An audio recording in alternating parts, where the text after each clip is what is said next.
Nous allons lire la parole de Dieu telle que nous la découvrons dans Actes 2, les versets 41 à 47. Ceux qui acceptèrent sa parole furent baptisés. Et en ce jour-là, le nombre des disciples augmenta d'environ 3000 âmes. Ils persévéraient tous dans l'enseignement des apôtres, dans la communion fraternelle, dans la fraction du pain et dans les prières. La crainte s'emparait de chacun. Il se faisait beaucoup de prodiges et de miracles par les apôtres. Tous ceux qui croyaient étaient dans le même lieu, et ils avaient tous en commun. Ils vendaient leurs propriétés et leurs biens. Ils en partageaient le produit entre tous selon les besoins de chacun. Ils étaient chaque jour tous ensemble, assidus au temple. Ils rompaient le pain dans les maisons et prenaient leur nourriture avec joie et simplicité de cœur, louant Dieu et trouvant grâce auprès de tout le peuple. Et les seigneurs ajouté chaque jour à l'Église ceux qui étaient sauvés. Puisse le Seigneur bénir sa parole et sa sainte influence dans notre vie. Amen. Que vous soyez assis sur ces bancs d'église depuis très peu de temps, quelques semaines, quelques mois, ou peut-être depuis des dizaines d'années, vous avez sûrement fait cette remarque, que parfois nous voyons des personnes autour, assis à côté de nous, et puis à un moment donné, nous ne voyons plus leur visage.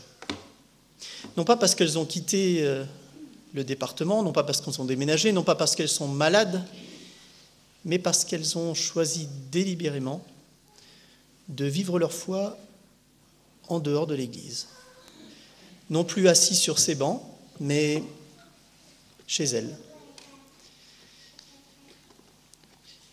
Je sais qu'il est impoli de parler des absents, mais c'est pourtant ce que nous allons faire aujourd'hui, puisque si vous êtes là, c'est que vous n'êtes pas tant concernés par ce que nous allons dire. Mais l'objet de ce que nous allons voir ce matin, c'est de donner du sens à notre présence ici.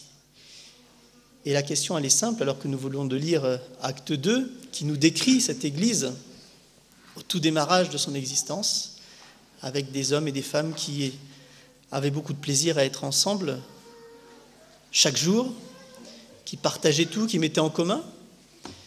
On voit aussi dans le texte les limites, aussi les difficultés de cette Église naissante.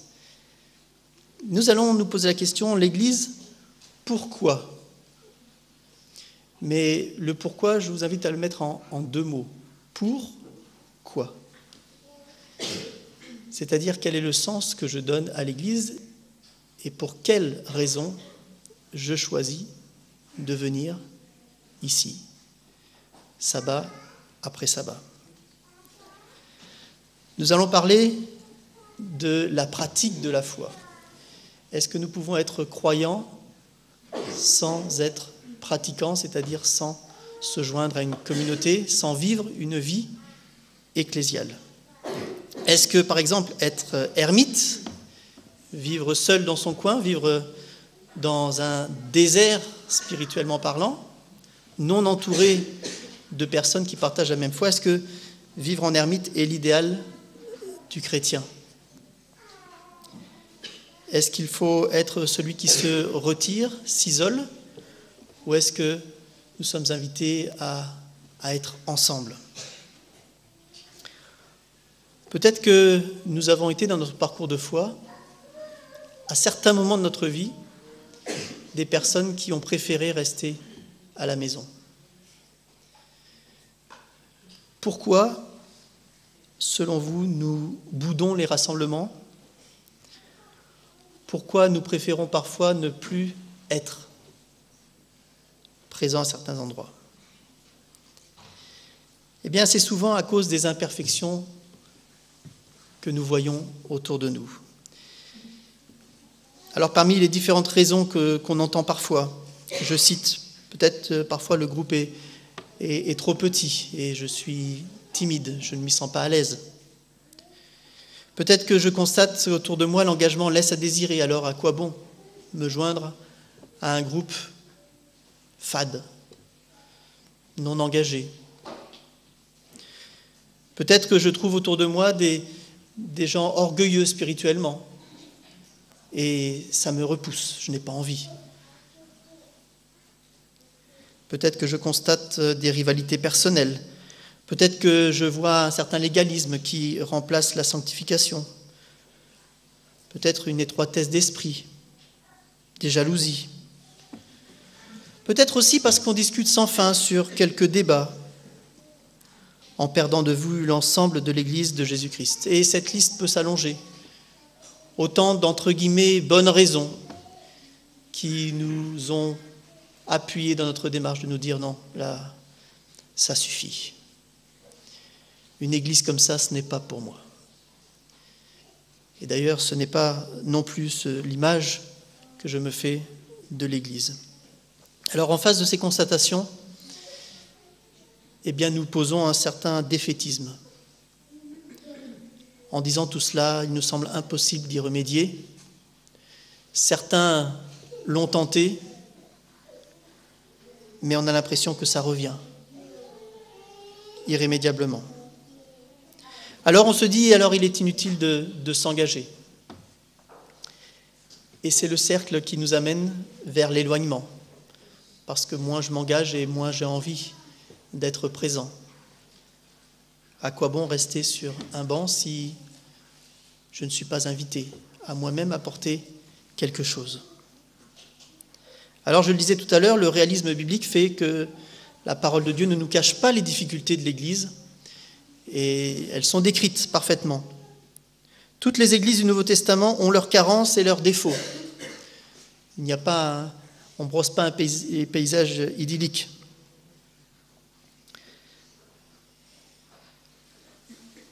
Alors, une église, pourquoi? Et ce matin, nous allons nous focaliser sur une des raisons de l'église. Et nous reviendrons, c'est un petit peu un message en épisode, si vous voulez. Donc, une prochaine fois, nous détaillerons un autre domaine de l'église, mais j'aimerais évoquer avec vous ce matin une des raisons, c'est l'adoration. Une église pour adorer.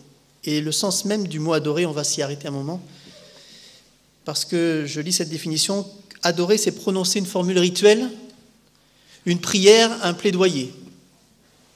Définition de base, mais nous allons aller un peu plus loin de cela. Parce que prononcer une formule spirituelle, c'est vraiment le verbe adorer, se découpe en ad, orar. C'est adresser une prière à.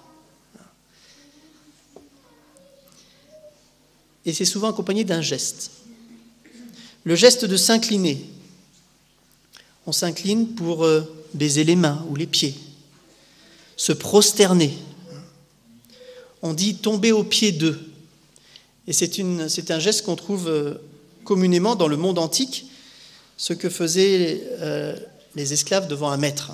Et on trouve ça notamment dans Ésaïe 51, verset 23, où on a là une description, une image de se courber qui va assez loin, puisqu'on lit « Courbe-toi et nous passerons. Tu faisais alors de ton dos comme une terre, comme une rue pour les passants. »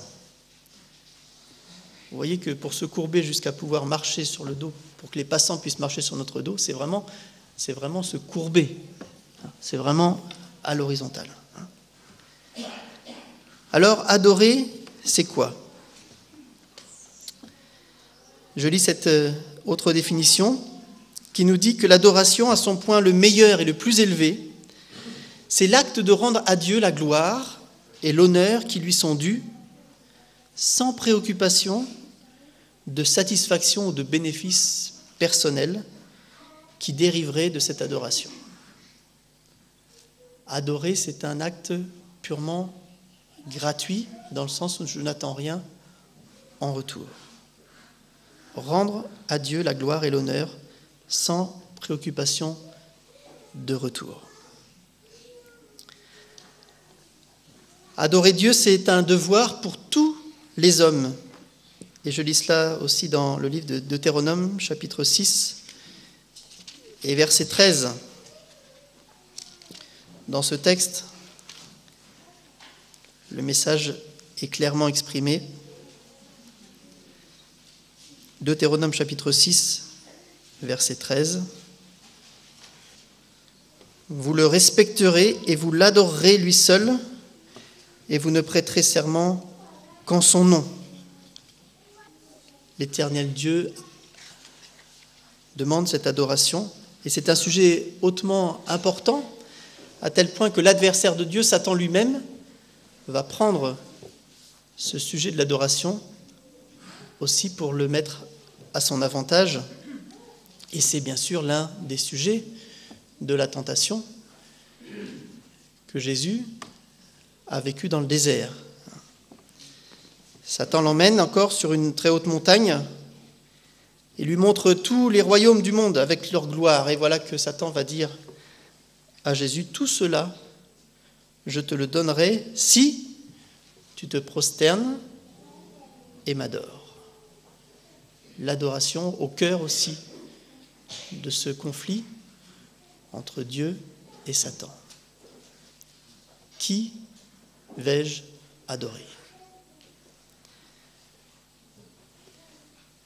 La réponse de Jésus à cette tentation, c'est de dire « Retire-toi, Satan, car il est écrit, le Seigneur ton Dieu, tu adoreras, et c'est à lui seul que tu devras rendre un culte. » Et cette fois, le diable le laissa. L'adoration, on la retrouve aussi dans ce texte d'Apocalypse 14.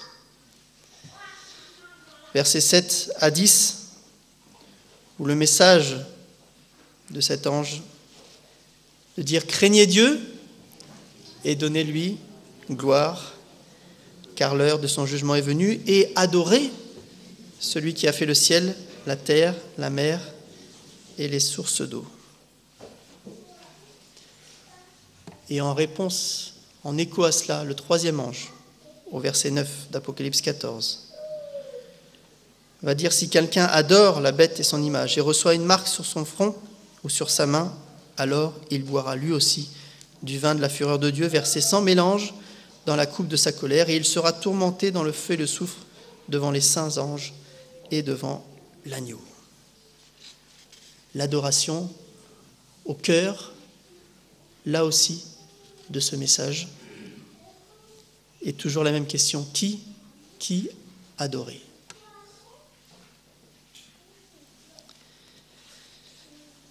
L'adoration est aussi un challenge pour notre ami Daniel. Et je vous invite à prendre avec moi dans Daniel chapitre 3, verset 14. Parce que non seulement Dieu ou l'adversaire de Dieu aime être adoré, mais les hommes aussi aiment vivre cette adoration, aiment être l'objet de cette adoration. Et Daniel en a fait les frais parce que au chapitre 3 de ce livre de Daniel, on nous relate cet épisode où Daniel est confronté à un ordre qu'il se refuse d'exécuter. Alors, au verset 13 de Daniel chapitre 3, verset 13, Nebuchadnezzar, irrité et furieux, va donner l'ordre qu'on amène Shadrach, Meshach et Abednego. Ces hommes furent ensuite amenés devant le roi. Et Nebuchadnezzar va prendre la parole et leur dit « Est-ce de manière délibérée, Shadrach, Meshach et Abednego, que vous ne servez pas mes dieux et que vous n'adorerez pas la statue d'or que j'ai élevée ? Est-ce que vous prenez conscience de ce que vous faites contre mes instructions ? »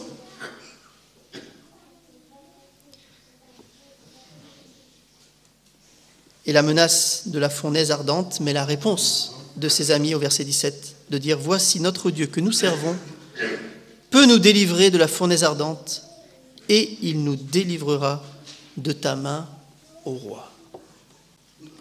Sinon, sache, ô roi, que nous ne servirons pas tes dieux, et que nous n'adorerons pas la statue d'or que tu as élevée. » Tu nous demandes quelque chose impossible pour nous. Nous avons choisi qui adorer. Et ce ne sont pas ni tes dieux, ni tout ce que tu pourras mettre devant nos yeux, cette statue d'or. Non, nous avons délibérément choisi qui nous allons adorer. Et on ne peut pas évoquer cet épisode sans aller à la fin du chapitre et de voir que le miracle de cette adoration va amener une transformation. Puisque ce qui va se passer dans cette fournaise, la délivrance que Dieu accorde à ces hommes, va marquer ce roi. Et au verset 28 du chapitre 3 de Daniel, je lis, Nebuchadnezzar prit la parole. Et il dit, béni soit le Dieu de Shadrach, de Meshach et d'Abed-Négo, lequel a envoyé son ange et délivré ses serviteurs qui ont eu confiance en lui et qui ont violé l'ordre du roi et livré leur corps plutôt que de servir et d'adorer aucun autre Dieu que leur Dieu. Il dit, béni soit ce Dieu. Et il continue au verset 29, voici maintenant l'ordre que je donne. Tout homme, à quelque peuple, nation ou langue qu'il appartienne, qui parlera mal du Dieu de Shadrach, de Meshach et d'Abed-Négo, sera mis en pièces, et sa maison sera réduite en un tas d'immondices, parce qu'il n'y a aucun autre Dieu qui puisse délivrer comme lui. Et après cela, le roi fit prospérer Shadrach, Meshach et Abed-Négo dans la province de Babylone. Vous voyez l'attitude de ce roi. Il était extrémiste dans un sens, il devient extrême dans l'autre. Mais la force, la puissance de l'adoration qui est là,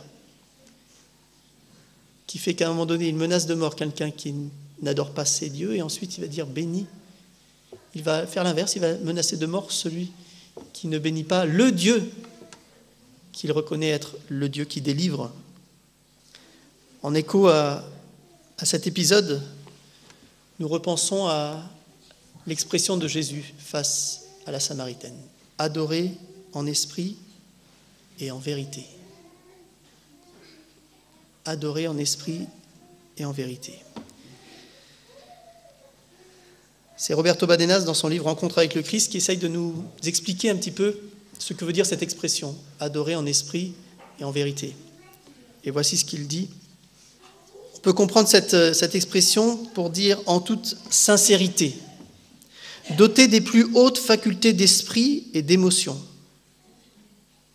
Et il rajoute, adorer, ce n'est pas le paraître, c'est l'être. Ne laissons pas notre adoration dépendre du paraître, ouvrons nos cœurs à cette adoration franche, réelle, qui ne dépend pas du regard des autres. Voilà comment nous pourrions expliquer cette expression « adorer en esprit et en vérité ».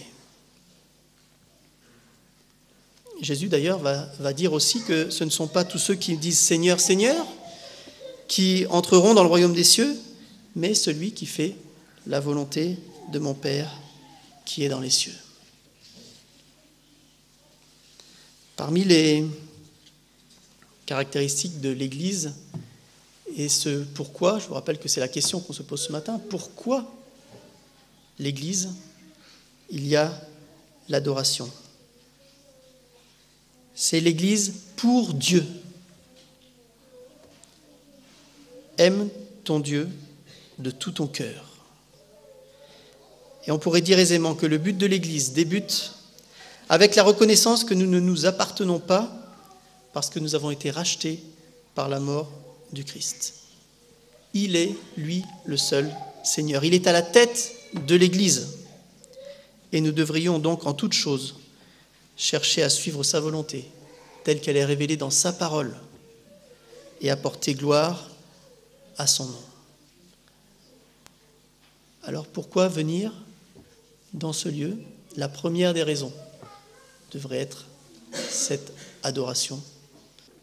Alors j'aimerais maintenant nous interroger individuellement et que nous ayons la possibilité aussi d'analyser nos motivations. Pourquoi sommes-nous présents sabbat après sabbat. Ce matin, nous détaillons cette adoration. Il y a d'autres éléments, mais qu'en est-il de cet élément-là?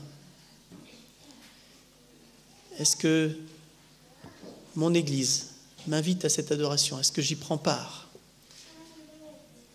Quel est le sens que je mets, moi, derrière ce mot?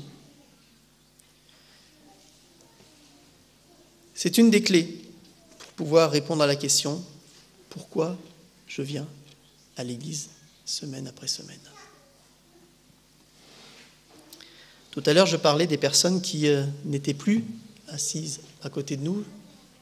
Je ne parle pas bien sûr de ceux qui sont malades, qui ne peuvent pas venir, mais ceux qui délibérément ne viennent pas.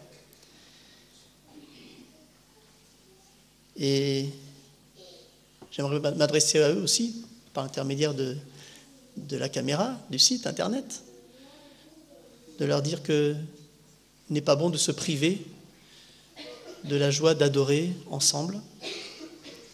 Et même si le texte biblique nous dit que là où deux ou trois, donc un petit groupe, sont rassemblés, je suis présent au milieu d'eux, eh bien je nous invite à ne pas rester isolés dans notre foi, à ne pas fermer les portes de nos maisons, mais à venir ensemble adorer. Cette raison, l'Église pour Dieu, avant d'être l'Église pour moi, que nous puissions lui rendre ainsi toute la gloire et l'honneur qui lui sont dus. Amen.